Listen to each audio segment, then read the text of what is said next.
Well, I think my topic tonight was the reincarnation blues. And really should have a saxophone accompaniment by Greg Butler. You know, I make up these program titles way in advance, and then comes the day, and I think, oh my Lord, what was in my head then? But reincarnation is a really fascinating subject, and I'll begin a little bit with my own experiences. Long before I heard of Baba, when I was in my teens, really early teens, I began to have some very strange experiences of myself in past lives. And that was really the kick or the plug or the push that got me started reading basically Oriental philosophy, because the idea of reincarnation in most Christian theology has literally been suppressed. It was taught in the early church. You can go back and read the early church fathers if you're into it. It was taught in various Gnostic groups, Origen, the father of the church. And then at this famous Council of Nicaea, it was thrown out. It was voted on and thrown out. It's like a fact of nature. It's like voting on gravity. You don't believe in it, so you chuck it out. And, yeah, I'm being attacked from the rear.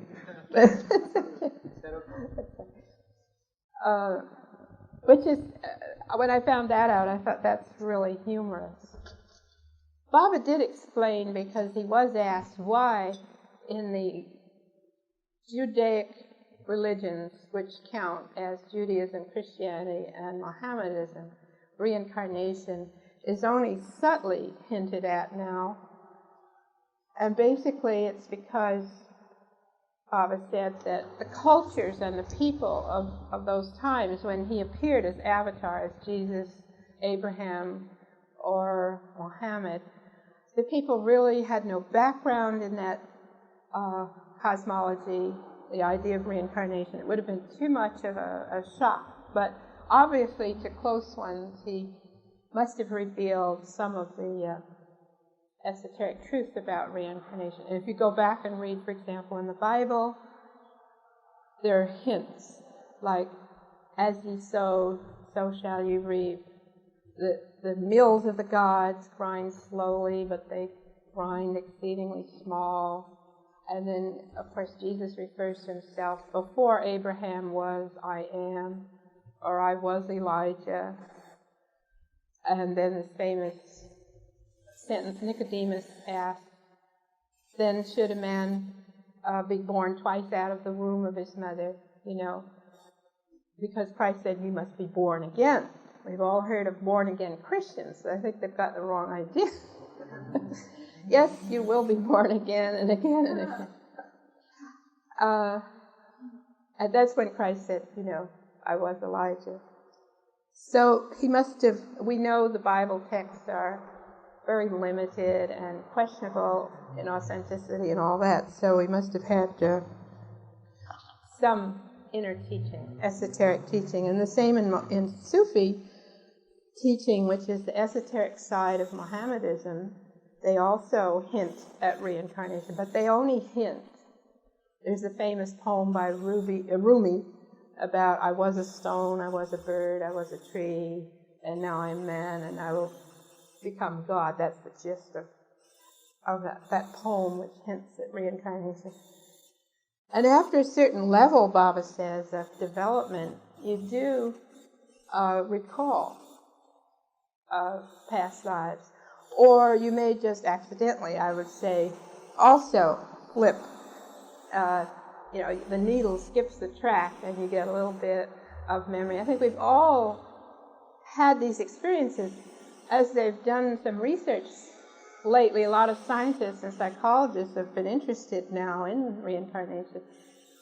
Because of the culture, you see, let's say a child says, oh, I remember being Chinese or something, he's laughed at, you see. And whereas in India or something, they wouldn't. And there are many examples of children in an Oriental country who say, yes, I used to live in this village, and my husband was so-and-so, and my mother was so-and-so, and they've taken the child there, and the child is shown all knowledge of the past in very authentic detail. I have quite a few stories in my library like that. And of course, in Tibetan Buddhism, they even choose their teachers by having the child who is found to be the reincarnation of the previous lama, or they call it a tulku, and he has to identify the belongings of that previous monk or lama to become then again the head of the monastery. And there's some really extraordinary documented stories of that. So it depends on the culture whether you're going to acknowledge perhaps some of the feelings and intuitions you have. And we've all had some of them. Even your tastes and preferences or even life patterns can repeat very much of past lives. You may be fascinated with China, love Chinese food, or even certain colors and music, all sorts of things. Some people have actually almost relived their past lives. They move to the country where they used to live and get very excited about it, or become scholars. I sometimes think of these scholars that spend their lifetime studying one particular obscure period in history. You almost feel that they are so dedicated to what must have been a very familiar milieu to them. So it's not that uncommon to have reincarnation memories. I bet if I asked for raised hands here, I'd get a lot of people that have had glimpses. As I said, I did have glimpses, and it set me off reading Hindu philosophy, basically. Buddhism is the clearest on the subject. Very carefully details what reincarnation really is, what part of you reincarnates, and all of that. It's really an excellent treatise on reincarnation. They take it for granted. And what is reincarnation? Baba has said in his discourses on reincarnation something interesting on fate. Fate is man's own creation, pursuing him from past lives. And just as it has been shaped by past karma, it can also be modified, remolded, and even undone through karma in the present life. Most people have an idea, the word karma now is sort of bounced around a lot, that it's, punishment and doom and predestination and so forth. You kind of get this aspect of karma through rather faulty knowledge of it. And actually the best phrase to explain karma, if you're a scientist, would be the law of cause and effect, or in a sense, bounding back of energy. A good example Baba himself gives somewhere is the ball that you hit against the wall and it bounces back. And if you're a ball player, you know that just the angle you hit the wall, then that ball will come back to you. Or physics, there's first little lesson in Physics 1, they have these balls going here. If it hits this way, it'll go that way. A good billiard player can understand the law of karma very well. Just you hit that bunch of balls, bang, they go this way, that way, the other. And you intuitively figure it out. And this is the law of mass and energy in the physical world. It has its duplicate in the subtle and mental world. And the key to your karma is really in the mental world. That's where it's all stored up. Just like we have some tape cassettes here tonight. Your mind, your ego mind, which is in the mental sphere, stores up impressions, sanskaras, from every single lifetime, and it's very orderly. They give you this little simile in some of these books, which I used to read, of a library. Like you go into the library, you have a Dewey Decimal System, okay? You know that volume H32 will be about such and such a subject, and it's all very orderly. You can go in a huge library, and if you know that system, you can immediately pick out that particular subject and book. I used to do that for the Encyclopedia Britannica, so I'm very familiar with libraries. And this is the way all your memories are stored. a memory is, you wouldn't really have any human existence without memory. And the idea of reincarnation is just an extension of memory through time and space. How do you remember even what happened yesterday? You've got to have some system where it's stored and where you can pick out quickly what you need or what you want. Because without memory, you would have no character, no definition, no ego mind, really. So reincarnation is just a word for a segment of time through which you, as an ego mind, have lived and stored all these impressions. And when you drop the body, I'm telling you probably everything you already know, because you've all studied Baba. When you drop the body, you've got this little segment of your one little life with all its memories, like on a film or on a tape recorder. And then you, quote, sort of chew that over or run it through or put it in the projector of memory, and it goes by you, and you have, because you're backing off from it and you're not involved at that moment in action, you have a chance to review what you've done, and hopefully you have some help there to interpret it, but usually not, unless you're pretty much of a student or a lucky person. And even if you're not very advanced, then it just sort of automatically goes into the computer, and it gets sorted out again into this little library, and the very impressions that you've created in this life get sorted into all the others you've accumulated. And then when you have the drive to reincarnate, you have a huge bundle of impressions, but you select out. It's just like when you want to play tapes. You take 3 tapes out of 5,000, and you're going to play those 3 tapes. And that's also, again, a very natural process which drives you to reincarnate and assume a particular place, time, personality, and everything. Sex, body, formation, everything in your next incarnation. Why does it work so logically? To me, that was always so fascinating.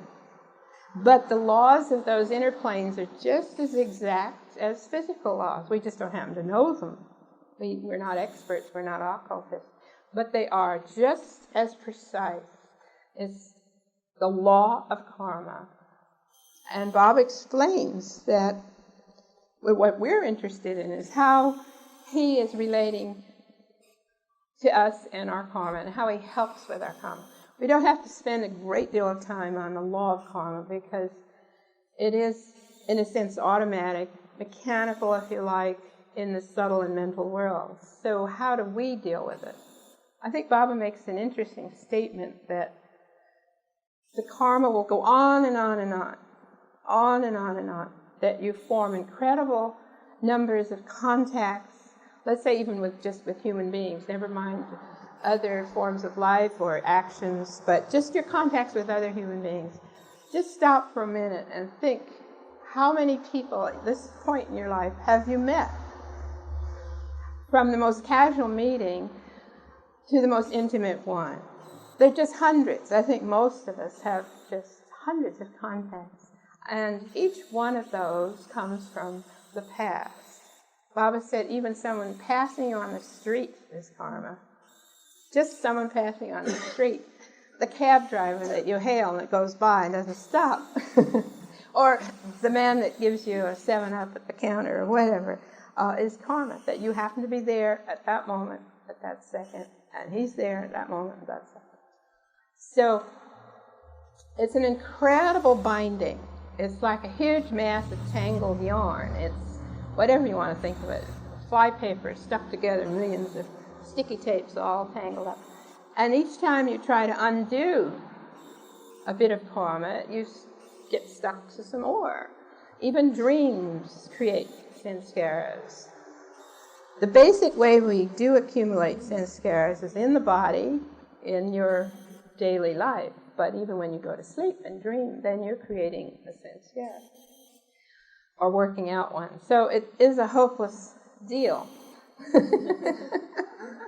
I mean, I don't think, even if you, even like I said, when I experienced a few openings or whatever, little shadow plays or whatever the heck you call them, I thought, my God, my association with that random personality goes back 4,000 years, 5,000 years. You know, what am I doing here? I just don't like it. I don't see how I could ever. So that's what Baba says. It's going to be a hopeless thing, even with the best spiritual adding machine. You know, you toad up the pluses and the minuses. And the point is, you're only going to get out of this net of karma when it balances perfectly between positive and negative, yin-yang, good, bad, evil, and good, or whatever. It's hopeless without the Master's help. So there's no way to get out without the Master's help. You can be a saint, you can get to be a yogi on X plane or a saint on XY plane, and still be stuck with the last bit of tangles and never get out until a perfect one comes and snips that last bit. And that's where perfect masters or an avatar is totally essential. Meanwhile, if you're not at the liberation point, you still have an awful mess to deal with. And what you do when you meet Baba, and people have met him, you feel that something very tremendous has happened. You go through all the love and the recognition, all of that. This is all the beautiful side. But somewhere here, you feel that you've been carrying a sack of rocks and you've dumped it. And that's actually what you're doing. When you touch the feet of a perfect one, or symbolically surrender to Baba or to the perfect one, you have put on him the burden of that whole long accumulation of karma. And he loves it.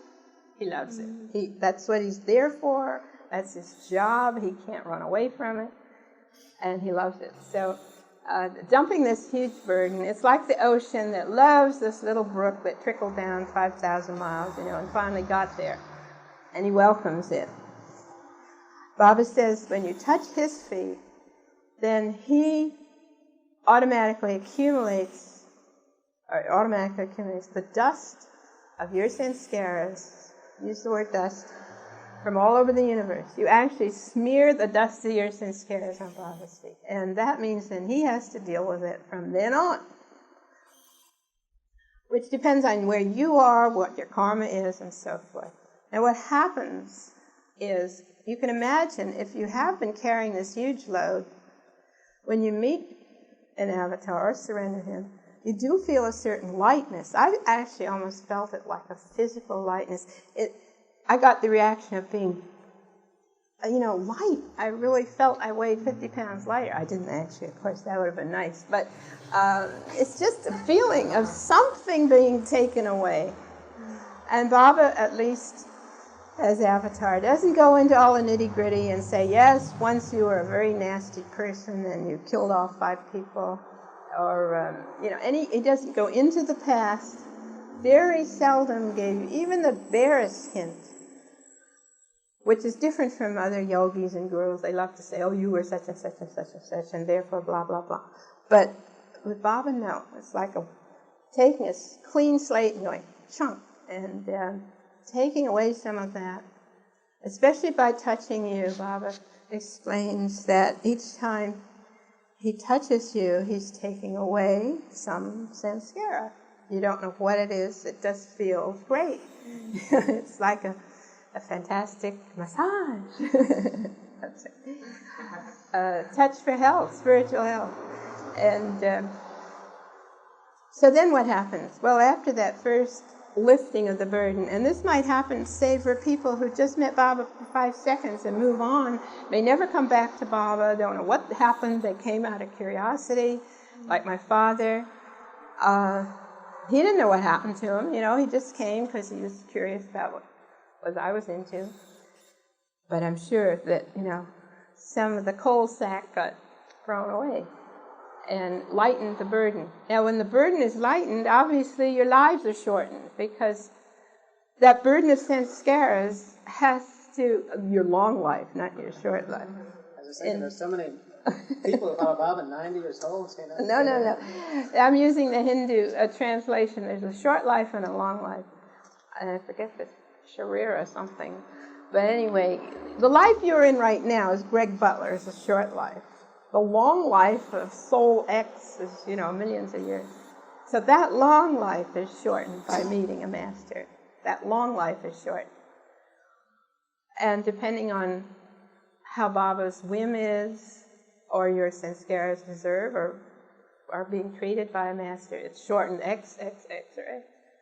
And they're actually, I was telling someone the other day, people who have continuously met the avatar through their evolution, and therefore their lives have been very short in number compared to the millions of lives that we ordinarily go through. So they're still very close to the animal world, for example, because we have come up through the animal evolution first. We're going to have to go into that tonight. So they have a great empathy with animals. And some people you might know like that. You don't laugh at the fact that they're more upset when their dog is sick than when you're sick, They have empathy with animals.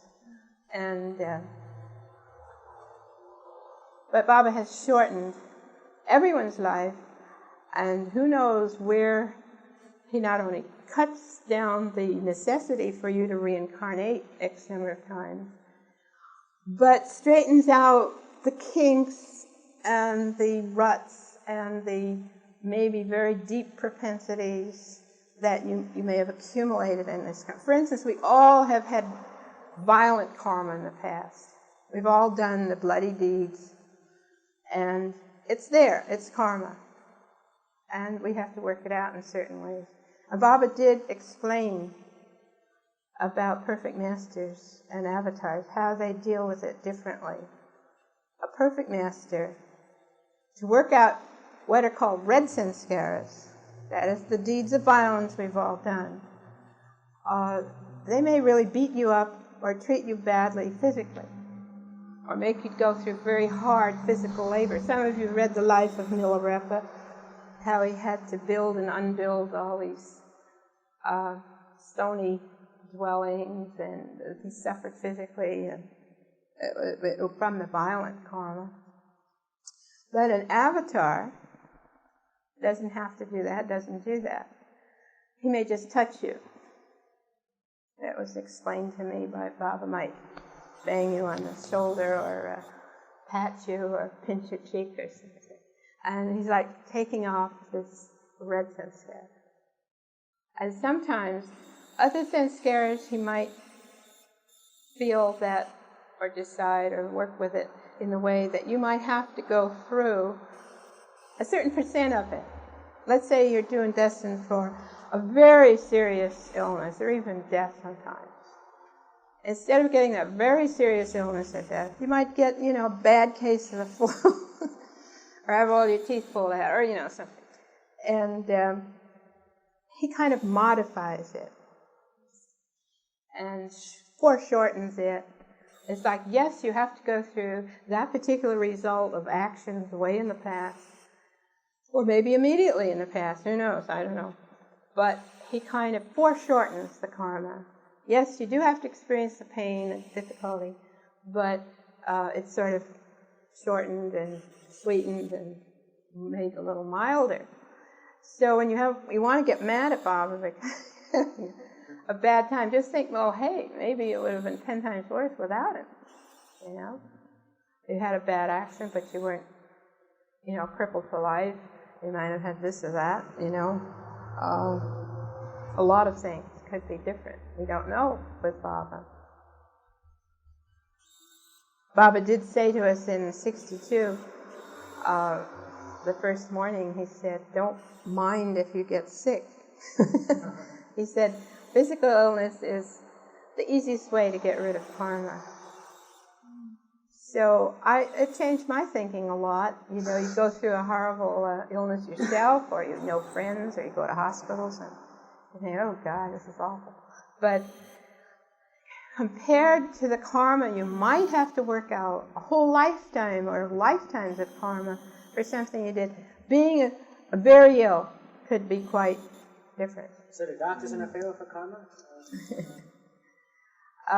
Doctors are there because They're just like scientists have invented the telephone. I mean, they've invented a great many things to ameliorate disease. And Baba always sent people to doctors in a very normal way. And always asked about your health. He's not pushing you into illness. But if you do get sick, then you have to think about why you're sick. Baba said premature physical healing might delay the spiritual healing. Because supposing you are sick, and I've dealt with it myself, you get very frustrated. You're lying in bed day after day, you want to do this and that, you don't know the prognosis, you have a lot of maybe dumb doctors. We've all suffered with that. And what are you learning? You have to be patient. You can't, you're helpless. You're helpless. And also, because you don't know why that particular illness came to you, you're not psychic, you're not occult, you don't have some guru telling you it's because blah, blah, blah. It's much more helpful. And this is one reason Baba pushes away occultism and telling you why you're this or that. Why do you have pneumonia? Why do you break your foot? Whatever. Because you can see that it's much easier to deal with. It's just a simple physical condition. Okay, I've got to do this and that, and maybe I'll be well in 5 months. Whereas if you knew it's because you did a nasty, 3 lives ago, you'd go into all the psychological guilt and upset and emotion. All you have to deal with now is a physical illness. And so I saw that very clearly when I visited somebody who was paralyzed very suddenly. Whole life changed and everything. No prognosis for cure. Never did get cured. And I got one of those glimpses of why this person was suffering like that. It happened that it was a woman, a very beautiful woman, who suddenly was paralyzed. And I visited her, and I felt really bad. I thought it was the whole situation. And I got this glimpse of her way back in the Middle Ages somewhere. She was a royalty or, a wealthy person of some kind. It was in a castle kind of place. They had these terrible dungeons where they tortured people, which is very common. Put people on the rack, all these nasty things you see in these museums, the Iron Maiden and all that. And she enjoyed it. She used to come down and watch these people suffering, being pulled on the rack, and all this. So, the karma in this life is to suffer almost those same pains. She didn't know it. And if she'd known it, what a horrible sense of guilt and feeling bad about it. This way, she just had to deal with the physical condition. And I've seen several things like that. You see, it's a mercy. It's just what Baba said. It's a mercy to be just to face physical difficulties. And the same might be true of money difficulties. Maybe you don't know or remember that you were a bastard about money, in some other life. Stole the money, or whatever. Cheated. Was one of those priests that made people pay for their penances, It's a great Catholic scene in the Middle Ages. Squeeze money out of your renters or whatever. So now you're having a tough time with money. But now you just face that. You see, it'd be really tough for you to know what brought that on. However, as you study the law of karma, though, as Buddhism teaches you, ignorance is no excuse, no help, nothing. So why not accumulate knowledge about the law of karma? You don't have to know personally why you've got this situation, but you can get the principle of it. And that's what Baba says, too. You get the principle of it. And he says the one way you can get out of karma more quickly is not necessarily through doing good things that counteract bad things. That's one way. But from understanding what you're doing. Understanding your actions and reactions, that will quicken your getting out of a mess. If you understand the law of karma, this is the basis of Buddhism and Hinduism, basically. If you understand why it's a no-no to do something, You're going to, if you're intelligent, you're going to do that less. If you understand when you cheat on your income tax, maybe nobody will ever know about it, but you have cheated. It's all in that little library. And someday it's going to come right back to you. Your purse will be stolen, your car will be broken into. Anything that happens to you, any tiny thing, good or bad, is your responsibility. You've done it to yourself. This is the essence of the golden rule. Nobody has ever been mean to you, cheated to you, cheated on you, that you have not totally, 100% deserved. And once you face up to that, you're going to be a little more intelligent about what you're doing. I don't know whether you get to be a Jane and wear gauze over your mouth so you don't swallow bugs. I mean, they carry it to the ultimate extreme. But they do understand the whole thing. And it can get to be a little heavy to always worry about it. So masters like Baba give you some alternative. You've got to know the principles of action and reaction. But you also have grace. You also have love. You also have the chance through a master of a lot of help with your karma, which is such a tight prison, if you want to look at it that way, or a tight binding. And the more you struggle, it's like those nets they used to throw over gladiators. You've seen those Roman things. One guy had a net and one had a spear, and you throw the net over the other guy, and he can't get out. The more he's in it, the worse it is.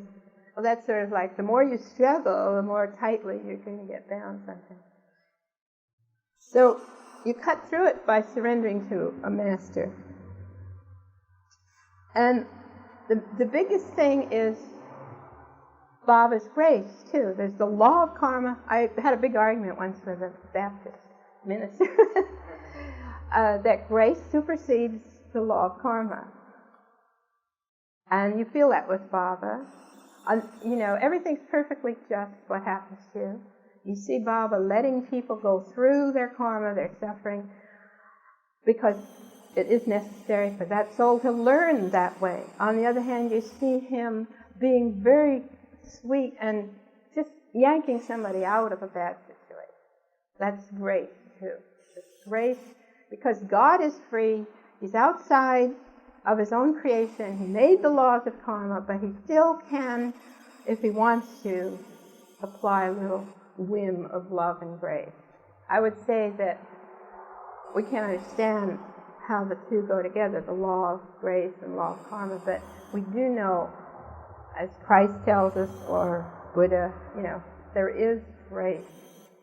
There's that exception. There's that little exception that is the perfect end of the perfect rule, I always think of the classic story of the thieves on the cross. There were two thieves crucified with Christ. And they're all three of them up there in this situation. They're all going to die. But one says, I believe in you. And the other says, no, you disobeyed. So one was St. Demas, the one who believed, the thief who believed. And so just in that second, that last bit of his life, I'm sure he was on the cross for some thievery or something, he got a chance. And Christ says, you will be with me today in paradise. You see, there's almost a beautiful harmony between the law of karma brought him to that point, yes, but his little spark of acceptance of the avatar and the last gesture of Christ, of grace, changed the whole thing. Now, maybe in the ultimate picture, that was all predestined. Yeah, right, because just because he was a thief doesn't mean that he was a lost soul. That could have just been his last lesson to learn in life. That's it. We don't know the full, like the long life, I said, but just the short life, it seems like he took the chance and the other fellow didn't. But still, it was grace of Jesus to decide that, yes, the soul. It was a reward, and yet it was grace, too. It's just like Baba's story of the lucky monkey, which, the animals have this whole thing, too. Every week for a while, Baba would have a monkey brought to him. And then all of the mandali with Baba, and they all dressed the same, would stand around this little cage or whatever it was. And when the monkey came out, Baba said if it jumped on him, it would be the lucky monkey that would become a human being. So monkey after monkey jumped on Jal, or jumped on this one, or Padre, or whatever. And finally, one day, one monkey jumped directly onto Baba. And he was the lucky one. He became then the lucky monkey. And he always loved Baba. He followed him. Wherever Baba appeared, he'd just rush for Baba. Narina Machiavelli was given his care, this little Capuchin monkey, I think it was. But that's another story like the thief. It was his jump, his choice, his luck, but it was also Baba's grace to give this monkey the chance to finish the whole animal evolution, and then the next life be a human being. So that's sort of like us jumping at Baba by chance, and I've seen people just by chance, even here, and I've told this story in 56, we were all waiting for Baba in the Hotel Roosevelt here, and people having interviews and stuff. And this one young woman came by and looked around. It's kind of an odd thing, you see people waiting and people over here crying and people, there's a whole scene going on. And she said, "What's going on?" I said, "Well, over in that room there, the Messiah's there." "Oh, do you think I could meet him?" She didn't say, "Oh, you're full of blank. You're pass away or go away." No, could I meet him? "Yeah, sure, come on." So I took her up to Adi. I was standing at the door. And she went in, she met Baba, and she came out, and her eyes were sparkling, and she said, "Thank you so much. It was such a privilege." She didn't understand the whole thing maybe in 2 seconds, but she took the chance like the lucky monkey, And there's always that wonderful thing when the avatar is roaming around, that there are people. On the other hand, there are people, I remember waiting in the lobby of the building where the Sufi Center was, in 56. A little elevator went up and down, and we were all waiting, Bob included, for the elevator to come down. And this one man, it's a tiny little hall, without looking, people can be so, whatever they are, rude or absorbed, barged out of the elevator, almost knocked Baba down, and just went completely out the door without looking at any of us, and especially Baba. And Baba, just for one fraction, looked. And I thought, you see, just not being that lucky person that was aware of his surroundings and could have perhaps been like the girl, It does teach you a lesson somehow when you just see it happening like that right in front of your eyes, that some people are alert, aware, and some are not. It's like a room full of snoring people. One person is just slowly opening their eyes.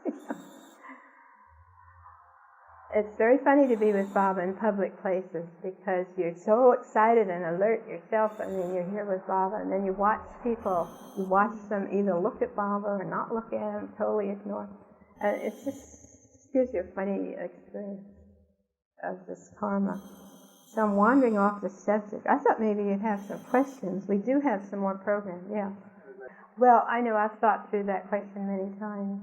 I know that there are a lot of disciplines, yours isn't only one, where people try to find out the path to help them clarify their situation. I don't know where the line would be drawn. I think that what you self-discover and what you're doing is sort of helping people self-discover. I'm not doing it. I'm not a psychic saying... No, but I mean what your treatment helps them. Right.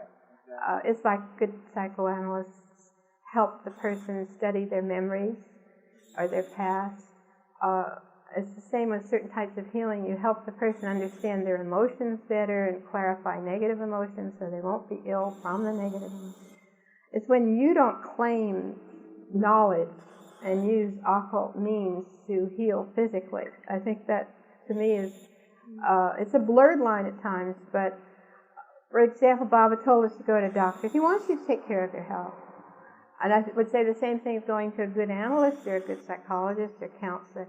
He wants you to use the techniques that are available to be better adjusted and therefore have better health and better adjustment to life. But when you start going to a yogi who says, yes, in your last life, 3 last lives, you were this and that, and therefore you should such and such, that's using an occult means to heal you. And I think as Baba follows, I'm not putting down what other teachers do. I mean, they have their karma with it all.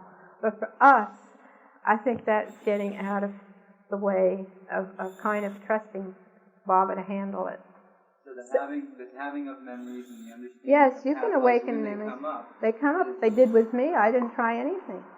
But it did help me understand some relationships I had with my family, like my mother, and the positive and negative aspects of it, which I won't go into. It's kind of a wild story, but anyway, it helped, you know, but it came naturally. I didn't push for it. I didn't go get myself hypnotized and, you know, any of that stuff. So knowledge is always useful, but it's kind of how you are able to handle it in the right light. That's what Bob was saying. Understanding is important there, and motivation is important. A lot of people study past lives so they have power over other people and stuff like that. That's where you're getting into trouble. Somebody else had a question. I was going to ask the thing you're steering away from. I was asking you what sort of effect did it have upon your family and your boyfriends and everyone else, and all of a sudden this funny quirk comes into your life that all of a sudden you're remembering all these. Oh, I never told anybody. In my day, to mention any kind of psychic experience, you were classified, you know, this was the real Freudian days, you were a complete, you know, psycho. Yeah. They didn't believe in life after death. You know, if you saw a ghost, this is very easy to see, I mean, they're all over the place. You know, oh, then you're a little strange, you know. Did you ever meet with anyone that you both remembered together? Oh, yeah, we remembered the same thing at the same time. That can happen too. Don't forget, we have karma as an individual. We have karma in families. You don't come to a family that you don't have karma with. Very tight karma. You don't get married or have relationships with people without tight karma. You have group karma, and you have national karma. You have karma as a planet. I mean, what about those other people on another planet? You know, I've got mother-in-law karma. Yeah, really, yeah. Well, now be careful. Your mother-in-law might be your daughter in the next one. You could hate your grandmother, and your child be your grandmother. But, you know, you get born again. They're born again Christians, born again Bible lovers. You're going to be born and born and born again. And you'll have to bear it. Born again. It's interesting that we do. I feel, for example, even in our group, we are developing some group karma. We've had group karma in the past, and we're creating it now, and I'm sure it'll go on in the future. It's like what they call in physics a world line. Interesting stuff if you're into theory of time and space. Every object in space is, you know, it's got height, depth, and width, but it has time. And as time goes on, that line, they call the world line, is your endurance in time. And so we're all creating these long world lines.